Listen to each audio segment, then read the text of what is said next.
me share my screen. So let me know if you can see my screen. Yes, yes. Thanks. Okay. So we were just getting started with the tools, etc. So we'll continue the tools part. So just before going there, so what we need to do is we need to set up our folder structure, etc.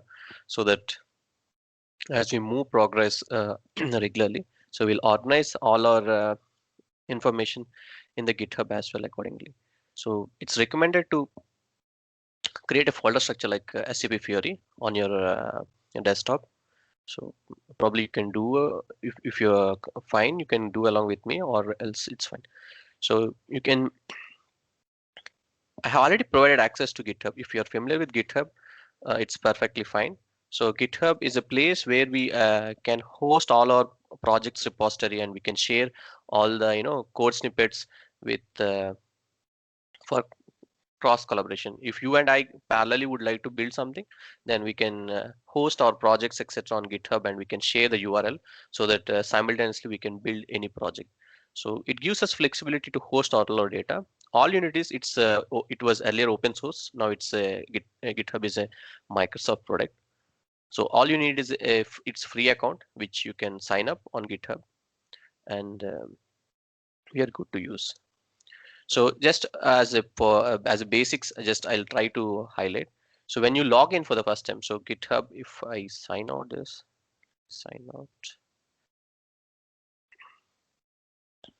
So you have to just go to GitHub and just you need to sign up. So once you sign up on this, so using your ID, then you are good to go. That's it. So I'll just continue with our installation.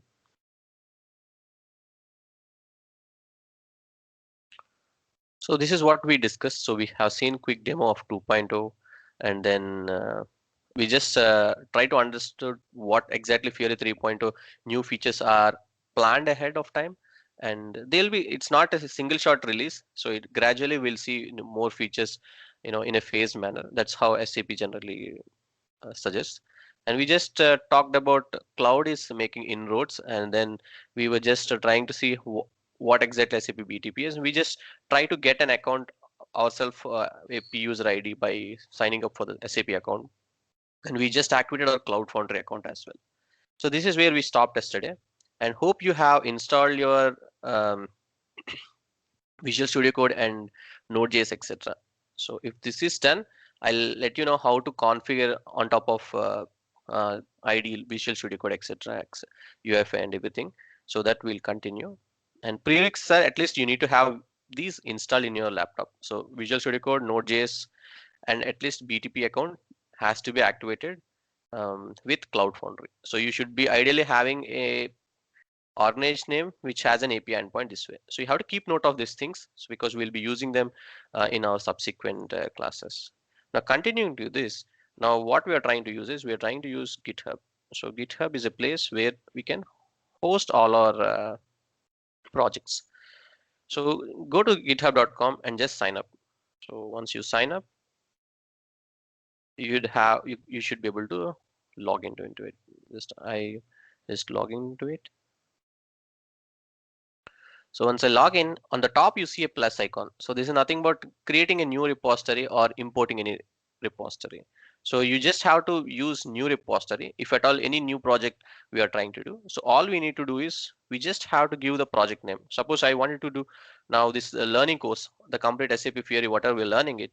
I just wanted to create a all my data, etc. So every day you're practicing something. So you want to place it in a single place. So you can call it at SAP Fiori, and you can say that this is my course content. So if you want this content to be anybody to be viewing it, then we can set to public, else you can confine yourself. If you do not want anybody else to view the content, then you can simply set to private, and you can click a create repository. That's it. So now we have all our files, etc. We have a simple URL called GitHub URL. So by default, HTTPS would be marked as selected. So you just have to copy this. Now this will be your first repository. So your first repository. So which will have all your course content. So where you can place yourself all the content. So how do you do that? So there are multiple ways. So you just click on upload an existing file, and once you see here this window, it says drag files here and add to them to your repository. So we'll just keep this intact as is. We'll come back and we'll create a folder structure on our desktop this way. So I create a folder called SAP Fiori inside. So I have placed an ebook. So this is a developer uh, getting started book. So you can use this to set up your tools, etc., and everything. So I have explained how to do each step as well. So we'll see them in our class as well. So this will be your reference as well. So as a developer, we need to have this handy. So whenever you wanted to, look for so most commonly facing issues, etc. So how to manage Git, etc. How to use Git in BAS, etc. All those things are well detailed explained in step by step. So this is something will be very handy when you're using in your subsequent classes. So different ways of how to do etc. everything are captured there. So using command prompt you want to do, you can do it, or if you want to do using a wizard etc. also, those things are also available. There are like multiple ways how to do etc. All the essential parts etc. are covered here. So this part, when signing up for your BTP account, so this is the place where you could see how to create. Yesterday we have just created and activated our CloudFront. So till here we have seen. So all the steps are everything are detailed explained. So you can refer to this as well. So I'm going to place in my first one as ebook, and daily whatever we are discussing, I'll try to precisely share some notes as such. So all the notes etc. You'll find it this way, where you can have them in your folder called notes. And everyday exercises we'll place it in projects. Right now it is empty. So you can create something this way, and as we progress, we can keep all the information at one place. Now I'm just going to, I have added an ebook and notes, right? So I'll just drag this and I'll put this content into my repository. So I'll just say added ebook and notes. So I'll just click on commit changes. So technically this is meant to place all our projects etc, but I'm just using it for now as a repository. So here every day when you're practicing something, make sure you're trying to put all your stuff at one place. So this will be your central place where you can access all your information. Now this is your work area. Now when I'm going to publish in the class, when I'm trying to do, all you can do is I have already uploaded specific things. I'll just let me show you. So that's how you will create a repository and you will manage your regular work in this one. So a few more things. Yes.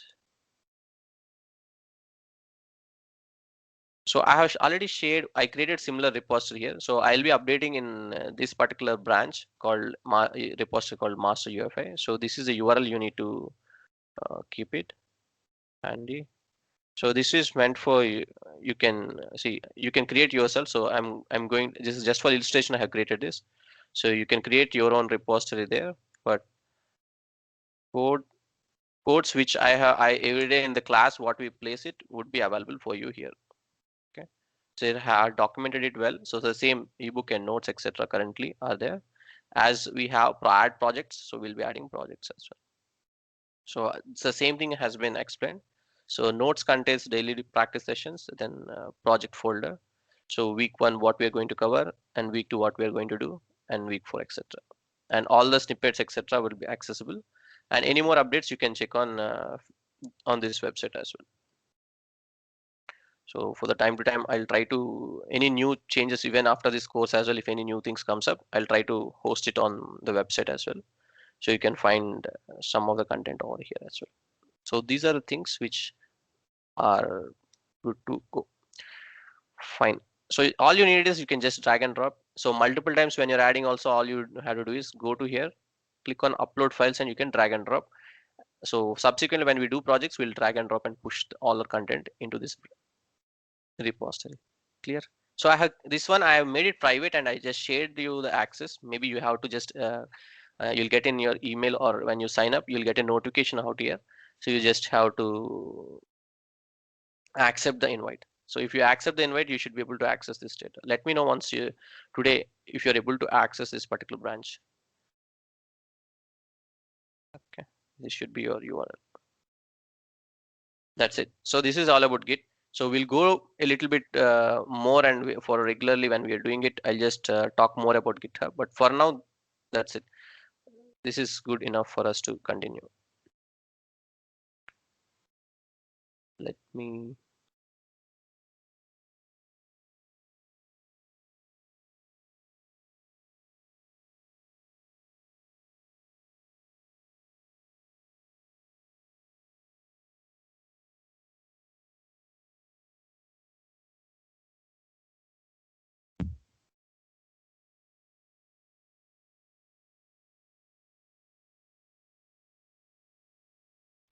So yesterday we have installed these things. So let's do a quick check on that. So like we installed Visual Studio Code, right? You just go to Visual Studio Code now and click on the Visual Studio Code. And first we need to check whether all things are installed properly. So you just have to install your Node.js as well. So Node.js is a installer. So the moment you download, if you have installed it, you should have you should have it installed on your system. So if it is installed and everything is ready, so you just make sure once you close the Visual Studio Code and reopen it, if you have just installed right now, and once you are in the Visual Studio Code environment, all you need is you need to go to your terminal. This is the terminal, and click on New Terminal. So if you are here, so if properly installed or not, in order to check, you have to type this command called node -v. So if you see here, if it is installed, it will show you the version as version 14.15.4 is the version. Currently, it's installed on my laptop. So if you do not see this, that means Node.js is not properly installed. You just have to reinstall it. Okay, just make sure that you do a quick check of this. Then if you're good, then if you are still facing an issue, you just have to close your ID and try to reinstall your Node.js. So this is the only thing, uh, only single check we need. So Node.js is meant for running our application locally. So it's just like if you are familiar with Tomcat, etc. So those are local Apache Tomcat, etc. are meant for running our applications, etc. locally. In Eclipse earlier, that was the way, and now in Visual Studio Code, you can use Node.js as running your applications locally. So it helps us to do a lot many things. So we'll see more about that as well. So just do a quick check this way.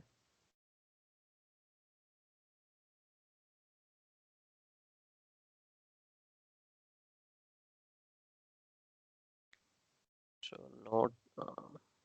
Node.js check Visual Studio Code.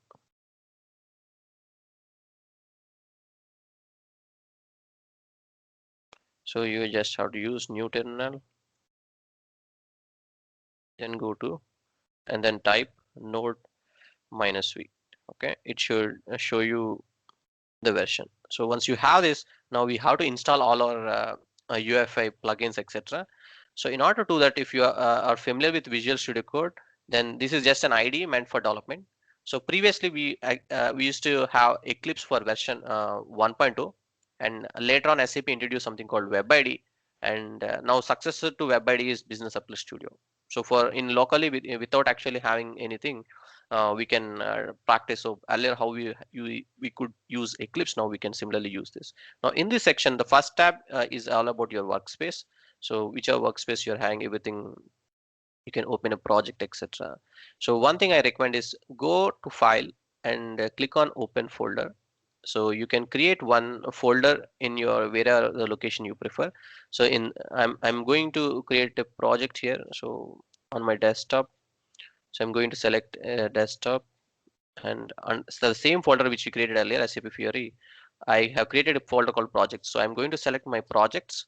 I'll click select folder. So my Visual Studio Code, so it asks you to, do you trust this folder? I'll select, and yes, I trust the author. So now we should be pointing our Visual Studio Code with the projects folder which we created earlier. So I'm just created a folder right projects. Now I'm mapping my projects. So all the projects which we do will be available in our projects folder automatically. So just try to select open folder and map it this way. So select open folder, and you can map point the directory to Visual Studio Code. Okay. This is your second step.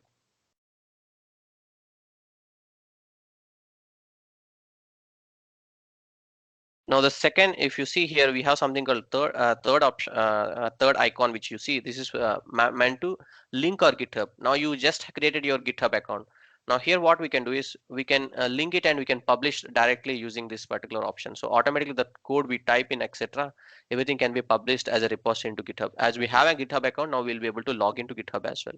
So we'll come to this later. And on the third step, if you see, there is one more fourth icon. This is called as run configurations, where multiple run configuration we can create specific version, etc. If we want to run our application on 1.8, 1.9, etc. So different versions. So we can manage multiple run configurations in this area. And the final icon which you see here, this is extension part, where you'll have all the, this is a marketplace where Microsoft allows to host all kinds of plugins. Even you and me, everyone can host as well. In when the SAP as well has hosted its plugins. Now you just have to type SAP Fiori. So if you see SAP Fiori, there is some publisher called SAP SE. So the moment you see SAP SE, in this, out of this list, you need to choose extension pack. So SAP Fiori Tools extension pack is the one which you are supposed to opt. So type extension pack SAP Fiori Tools, and you should see something called extension pack. Just click on this. So extension pack is published by SAP SC itself. So it's officially provided by SAP. So you can very well use all these plugins. So it is a bundle of 6 plugins. So if you see, there's an application modeler. So and there's a guided development.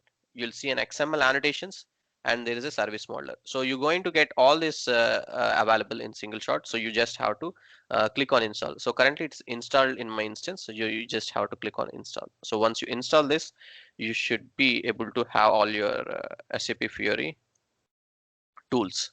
So development tools, etc., what all are necessary, you just have to install. Post installation, it's recommended to restart your Visual Studio Code so that extensions, etc., gets detected. So, but before doing installation, always make sure that Node.js is installed first. Without having Node.js, you do not install extension packs, etc., because there will be conflict in the configurations, which will lead you to failing of running your templates, etc. So make sure you install in the sequence which I suggested. So get your Node.js installed, then only try to install the extension packs.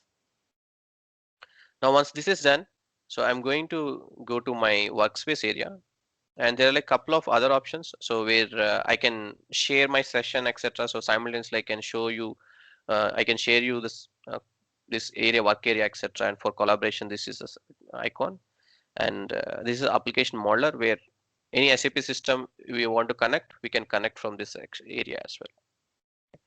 So fine, we'll be going back to our workspace area. Now we created a folder called project site. So here I'm going to do what I'm going to do. So I'm going to do a quick check of my tools, etc., as well as we're going to do your first Fiori application. So in this, you need to go to view. So under view, you'll have something called command palette. So just go to command palette, and you can type as if here you can type Fiori. So if your extension pack is installed properly, you should see all the extensions which are available as well. If you see application generated, guided development, annotation, server, etc., all these are added because we have installed that add-on. Now I'm going to, so just type SAP Fiori on the screen here, and then choose application generator. So if you have you are getting a wizard out here, then it's perfectly fine. Then it's recommended one more. Let me show.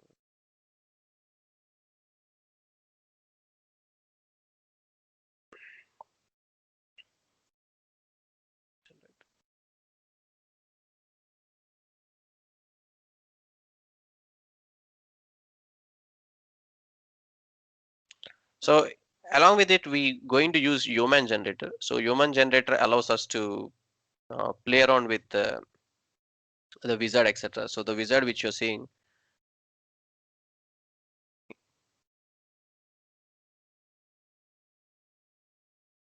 So this is a command if you see here on the top. So npm I human generator. So you just have to copy this and you need to use this as well. So I'll just tell you why we are using this.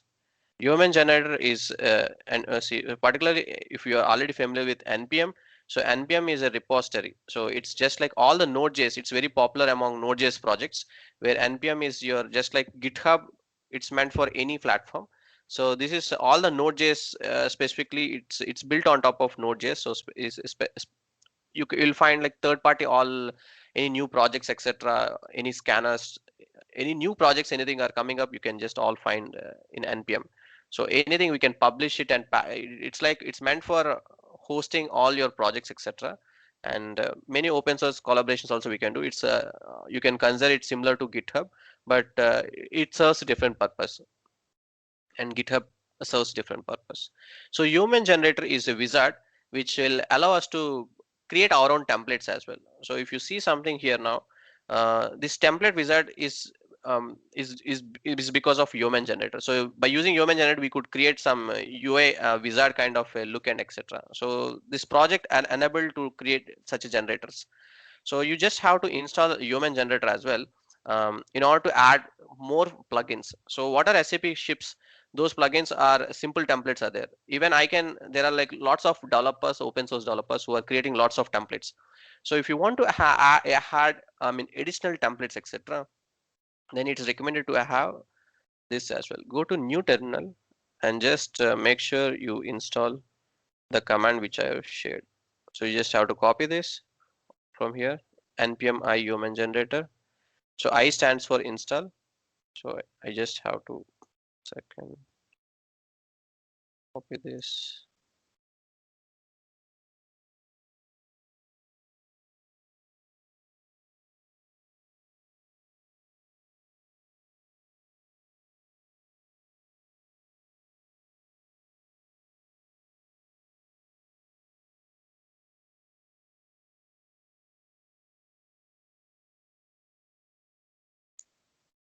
So just use npm I human generator, and this should install all your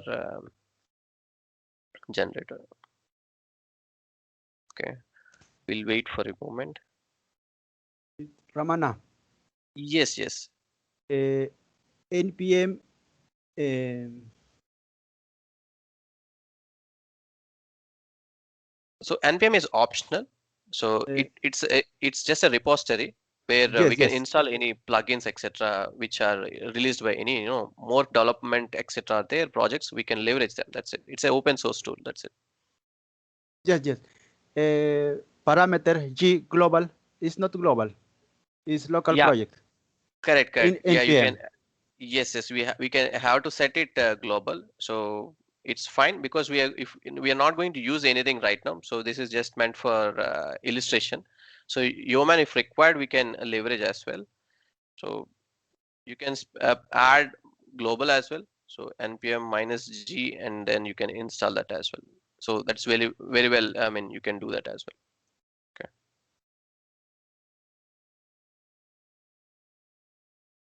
Okay, right. So this is if this is this one we are not going to use right now because we are going to use all SAP shipped template itself. So that is good to have. So we'll see how to. So if you are in this wizard, so if you see something like SAP Fiori Elements and Freestyle, then you can straight away consume. But sometimes these are not auto installed, so you have to manually install. So how do we do that? You just have to go to Explore and install generators. And here on the top, if you see, you'll have something called a drop down which says which project you want to build. So is it a CAP project, or is it a UFA project, or a Fiori or Elements project? So you can select SAP Fiori as an option, and you'll see lots of versions available out there. So you can see that some open source generators anybody has published also, those also will be available. So there are like some open source generators out there, and anybody will be shipping us. So you can just install SAP at the rate SAP tag whatever you have. You can install. This is shipped by SAP, and it says there's an update. So I just have to install it. So here in this case it's already installed, so it shows me as update. So you just have to install your generator. So add templates. In order to add template, you just have to search with the keyword SAP Fiori. So filter the list with SAP Fiori, and then you should be able to have your generator available. So once you do this, then technically you should see these two drop downs called Fiori Elements and Fiori Style. If nothing is coming, then probably you just have to go there and just click update, etc., and install one of the plugin. So these plugins are built on top of Yeoman. So Yeoman allows us to have this visa. Now let's do a quick project. So before doing this, what I'll do is I'll go to freestyle. So templates, there are like two approaches, elements and freestyle. So elements are based on low code approach, where if you're an ABAPer and you're trying to build SAP solution, then you can leverage Fiori elements as a track. So there are limitations to Fiori elements where you cannot actually play around with extensively. So if anything you wanted to tweak out of box, so the templates, what a template guides as a reference, only to that extent we can build a solution. And we cannot actually play around from the UI point of view. If you want to try to tweak around, etc., they're like minimalistic things which we can do. But if you want full flexibility of development, then SAP free SAP UFI Freestyle is the go-to one, where you have the flexibility to write code, etc., and it's heavily UI driven. So from the UI, you will be writing the code, and then you'll make your application ready.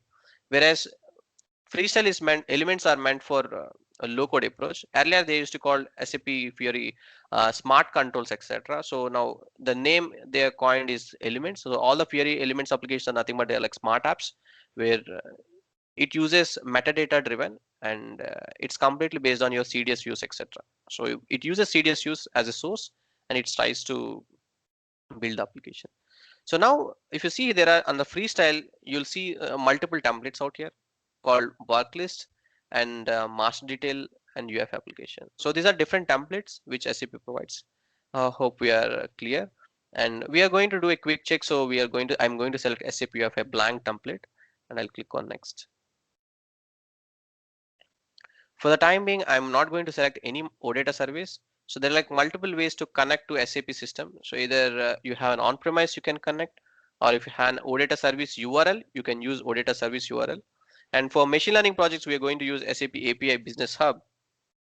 So there we have some APIs which we can use to map our projects, etc. So for the CAP projects, CAPs are cloud application programming, which is a new set of programming which has come into picture. And so for those projects we can use as well. So simple metadata as well supports. So now I'm going to select just done. We are going to talk in detail more in subsequent classes, but for now, we as a simple exercise, I'm just keeping intact. So this is going to create me a MVC structure. So all the projects would be organized in a model view controller. So it would be so I'll call it as my demo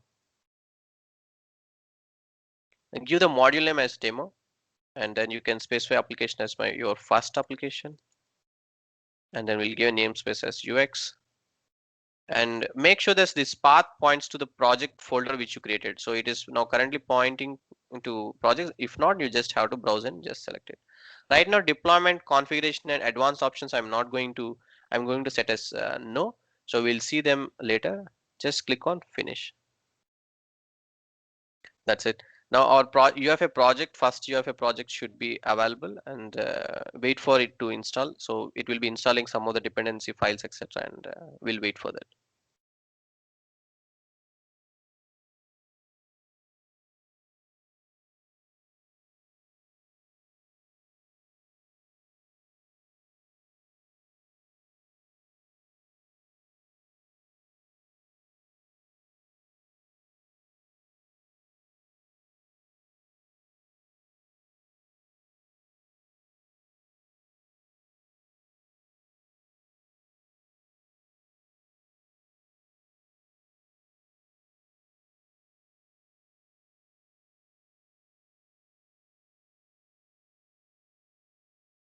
It will take a moment. So by the time it is installing it, let me go back. No problem, no problem.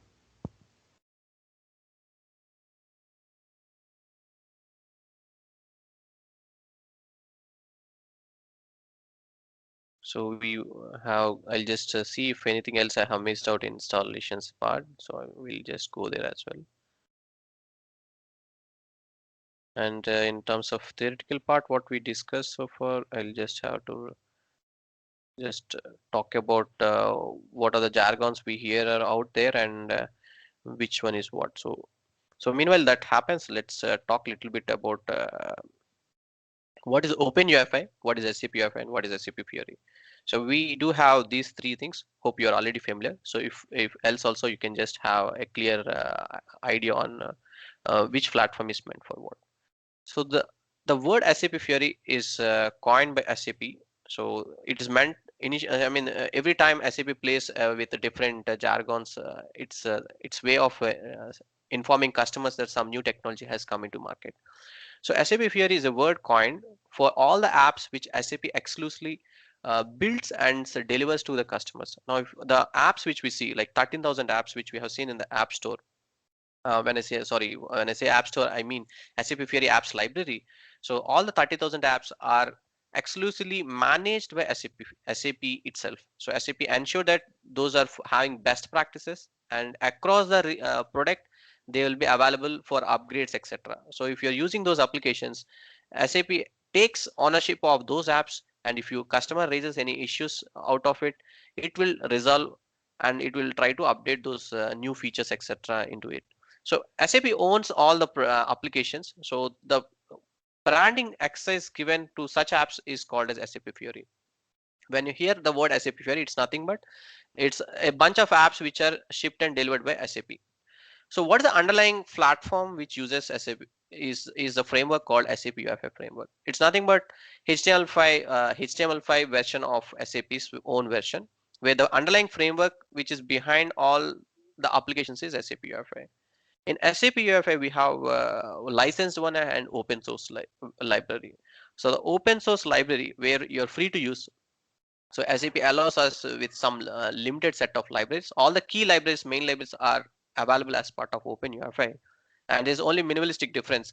So if you are trying to use some charts, etc., so charts libraries are omitted from Open UFI and only available in SAP UFI. So there are like some additional libraries which are uh, available in Open UFI along with the license itself. The licensing factor also just it's previously it used to be uh, in 1.2 etc. they used to have a dedicated license aspect, but now it's a bundled license. When you have an SAP product, so any SAP product provided it is above 9 NetWeaver 7.4 and above, then you'll have by default all your UFI license in what included as part of your NetWeaver pack. If you are S4 HANA, by default you have SAP Fiori as a included as part of your license. But else, if you're someone, your customer is on still on ECC and he's below an NetWeaver 7.4, then he has to make sure that they have the respect to license, etc., and they install manually as well. So there will be lots of manual installation by your basis activity. But simple thumb rule to check is SAP UFI is a framework,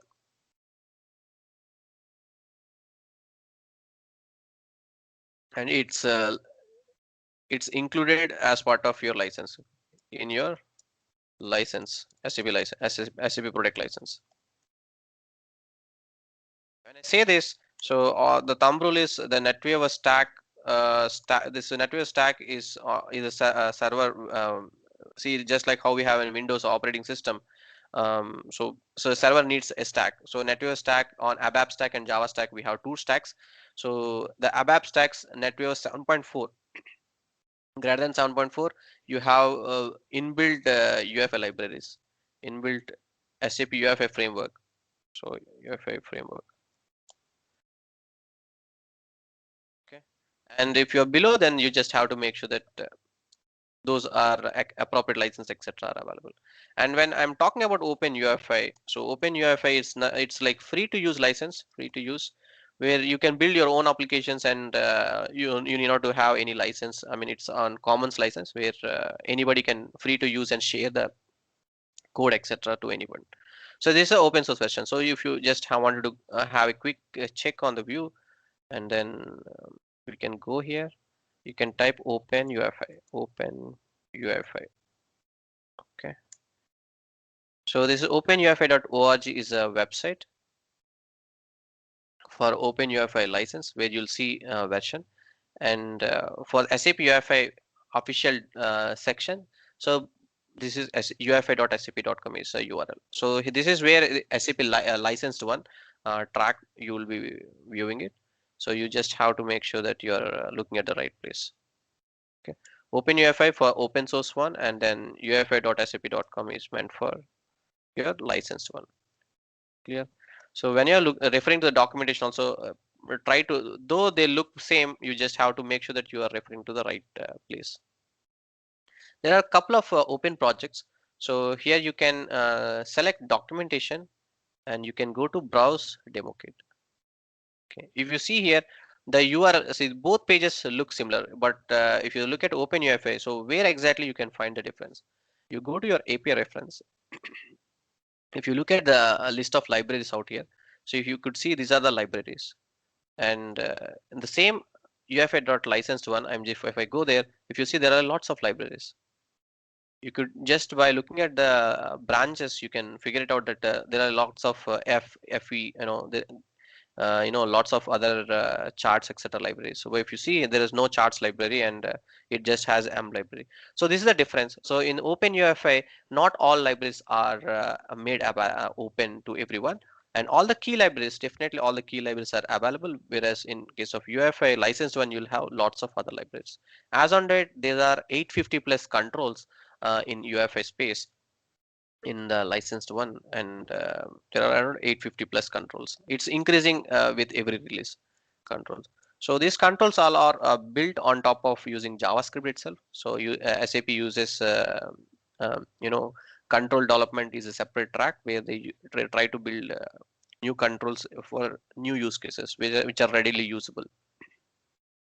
So right now the version which we are is SAP UFI version is 1.90, like you could see on top. So this points you to version. So here it shows as 1.91. So if you are trying to develop for any specific version documentation, if you're trying to look for any specific documentation, so you just have to type out the version as a particular version, and you can check the documentation. So the documentation specific to that version, it will the changes etc. you can very well see. So you can either prefix on the URL the version, or you can straight away consume. So if you see, there will be slight change in the documentations etc. and things which you can access. So these all are like, in order to have specific version, this is the thing you need to use. So choose a specific version for documentation. So whichever version you are targeting, so try to look for those documentation. Right. So now we are clear that OpenUFI is open source and it has some limited libraries, whereas SAP UFI framework has all the extensive libraries. So all the Fiori apps uses licensed version, and the applications which are built by SAP are classified as or SAP Fiori applications. So let's see our demo. It should be ready by now. Yes, the files have been generated. So we got a message here. Now, if you see, we created a folder called demo. So if you look at the folder structure, so we have lots of files got generated. But one thing to check for is node libraries. So node libraries, within this you have UFI, etc. So if node is available, and the next folder to look up is web app. So this is a MVC folder architecture. So UFI framework, SAP recommends to follow MVC, where our model will be our OData services, and the view we write in XML, and the logic part we write in JavaScript. So MVC stands for model for OData service, and the controller is meant for your writing the logic part, and the view is meant for designing the UI. So UI, all the controls etc. we try to place it in terms of XML. Now this is an XML syntax, if you could see, and I'm just going to write a simple hello world message, and I'm going to check whether my tools got installed properly, and this would be my first application. Add a text keyword, that just a text keyword, and let's test it. So I'll say let's learn SAP Fiori. Okay, I'm just giving a message out there. Now, in order to run this application, just select the web app folder, and that's it. You need not to write anything. So I just added a tag called text tag, and click on preview application. So you'll see on the right click option, you'll see a preview application option. You'll get multiple options here. So you just have to select start, run, open index file. So just select this. We'll understand other options in coming days ahead. But this is how we are going to run. Now it should automatically take me to my new tab, and it should show me that let's learn SAP Fiori. So we got our first application up and running, right? So this is it. It's a short way to check that our Node.js is properly installed and our UFA add-ons are properly installed, and we made sure that everything is working fine. So add a text element and run the app. So we got our first application finally. Okay. So good. We can play around and tweak around as we want. So I'll just give it a nice title. So in this structure, in order to understand, so I18 is meant for managing our application for multiple languages.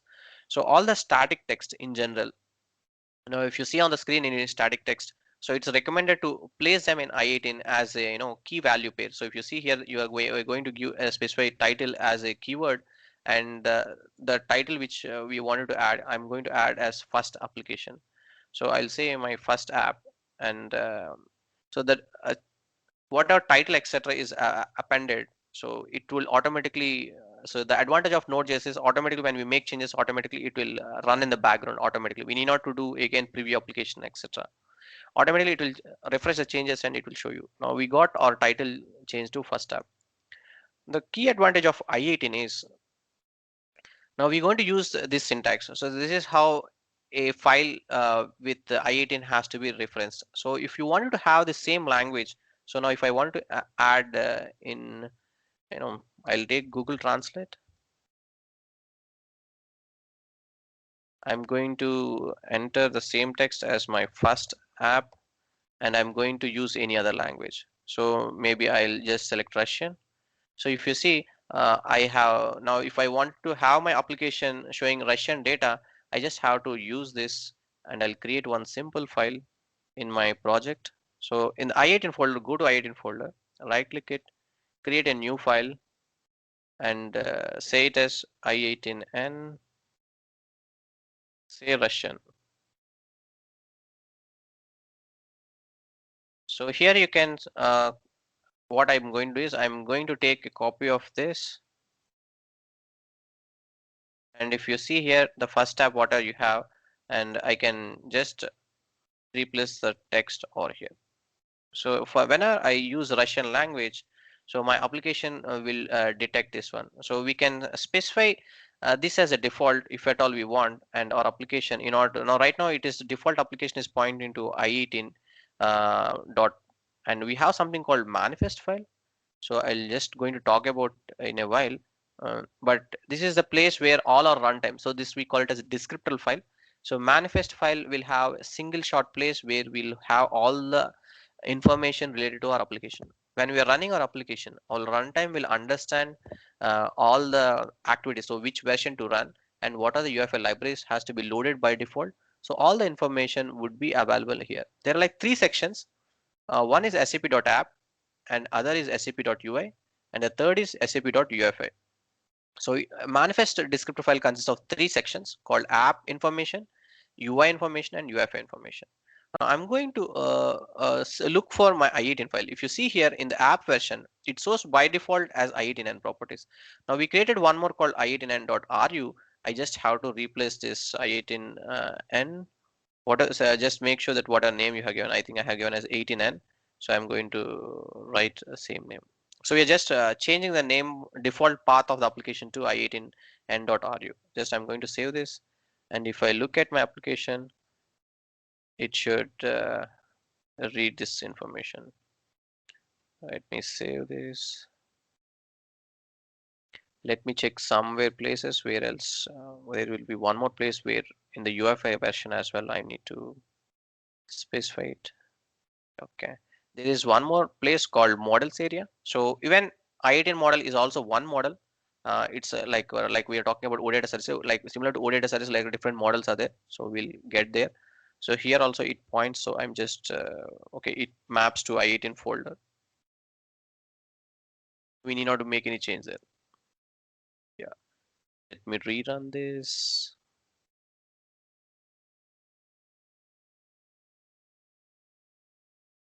Okay. It is not yet detecting it. Let me see. I'm going to look for it. Why it's not able to detect our new path. Do empty cache and hard reload.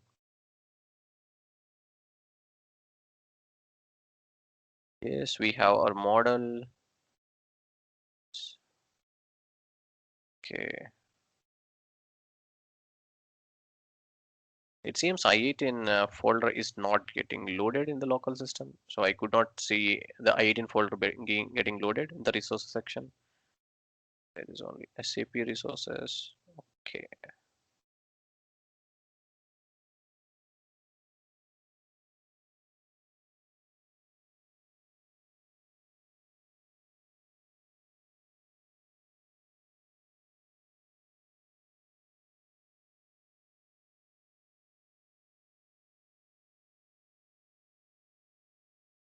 Mm, So we have to just recheck on our application if it is specified. Okay.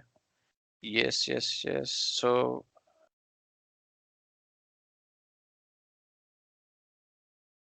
here, if you see in the application, I'm still pointing to my I18N.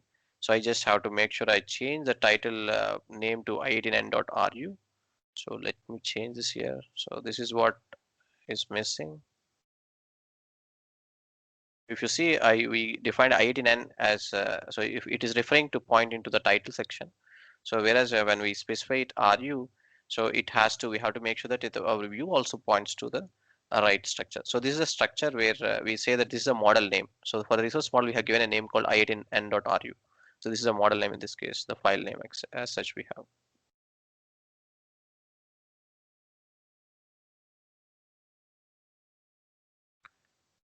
Let me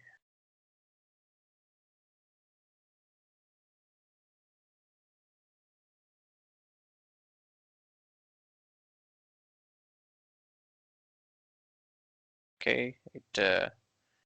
Yeah, we could see something, but it's not we are able to view it. Okay, let me do a little bit. So here, this is a model name. So resource model name is I18 default. Let me try to see. Oh, as a quick check, what I do is I just, for now, I'm trying to use the same text I'll replace in the same folder. But mapping this folder, it's not detecting here, but technically it should detect. But I'm going to try to redo here. Let me see if it detects my properties. We'll go to manifest. Let me put it as default. And let me save this as well.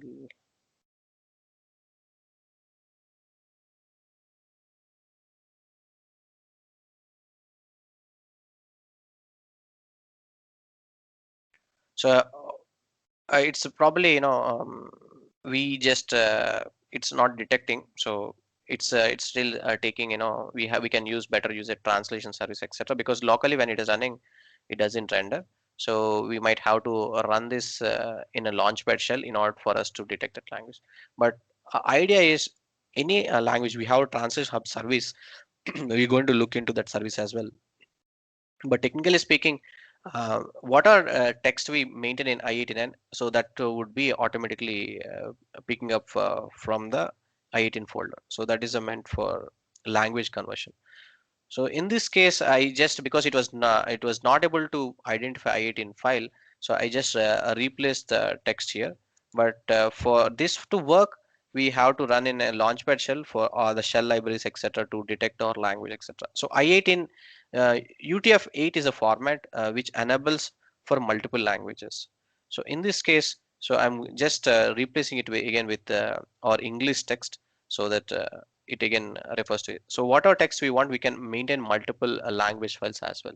And if you use a translation hub service, so it would be automatically appended here. But technically speaking, so this is how we are going to manage multiple translations for the application in one folder called I18. So clear? So I will just uh, park here. So for this one, and we're going to see some more installation steps in our application. Now I'm going back to my trial account. There are a few more things to do there. So I'll click on enter your trial account. Okay, session expired. So here we have seen how to add different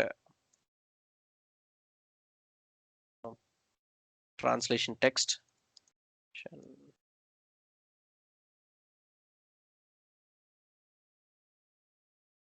etc. Right. So see, this access has has two things we are able to do. One, we were able to do quick check of our environment, etc. The same check we have to do it on our BS as well. So BS is allows us to deploy to the cloud directly. And in our previous class, we just created our CloudFront endpoint. So we are going to get access to BS now. So then the next step to do is like getting access to BS and configuring our endpoint. Or Cloud Foundry endpoint. So Cloud Foundry, we got an API, right? So that endpoint we are going to map now. So in order to do that, let's go to our account. So inside this, when you are into this, so you just have to go to your instance which we created. So inside that trial account, you just have to click. So once you log into Cloud Cockpit, so this is a URL which we used. So yesterday, if you haven't bookmarked, you can use the URL below. So to log in. So once you log in, you just enter into the instance which you are using right now. So this is my endpoint which I'm using currently. So this is my API endpoint. So I'm going to make a note of this endpoint. So yesterday we just enabled our Cloud Foundry. Now today, if you see, there is one section called spaces. So it's similar to our on-premise. We would be having multiple spaces, right? So development on quality and production environments, etc. So in the cloud, we can create our own spaces as well. So similar to organizing our all application data at different ways. So if you wanted to manage differently, so you can just create a space here. So click on create space, and I'm going to write as UX dev, okay, development. So you can give as a what are authorization, etc. You want to assign roles, etc. We can click on this as well. Just click on create. So that's it. So I think now it will automatically create a space. If you see here, you should have see that UX development. So whatever space you create, automatically that space would be created. And once you created this space, all our projects on the cloud, when we are deploying it, will deploy into this particular space. So instantly clicking on the cloud, creating an environment and creating a space is so easy. So if you want to create a quality instance, all you have to do is you just have to create one more space called quality landscape. So UX quality landscape. So this is that simple to create a space in the cloud. And so we got successfully one separate instance of quality landscape as well. So you can just create here multiple spaces however you want. So I have created multiple landscape in my environment like dev, prod, and quality, etc. And now I'm going to map my BA service. So first of all, let's activate BA service. So once you have done the space step, so creating a space,